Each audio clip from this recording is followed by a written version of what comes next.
না না টকি তো মেয়েরা খাই সত্যি কথা তো সত্যি কথা ভাই তুমি কমলা লেবু খাও কমলা লেবু খাও জামাই দেখে কি অবস্থা এই কেটে একটা একটা লাগছে না লাগছে ফুটিয়ে দিছিলি রে বাবা মার্ডার কি হয়েছিল এখানে যাবার কি ওগুলা খাওয়াতে হয় না তো এ তো অল্প অল্প ফেলে দে ওটা ফেলে দে মানে ওটা খেয়ে নি ওটা খাইনি থাক না কাট ফেলে দে না খাইতে বললে না না একসাথে খেতে হবে খাই আরে খান খান না এই বেড়া তুই তো আবার দিয়েই দিছিস না ওরা তো মেরে ফেল দিবে দেখতেছি এই আবার হলুদ দিছিস এই কি আসি আমরা দাঁড়িয়ে জানো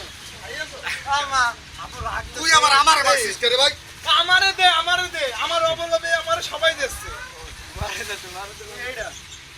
আরে সমস্যা তোর আগে থেকে কাজ করে দেখতে না না না আরে হলুদ দেও না হলুদ দেও না এই ফুটি যাবে এই কি হলুদের রং দিয়া রং মিশানো নাকি পাখির মতো যে খাচ্ছে ছোট পাখি হলুদ কি রং মিশানো এই দেখি সবাই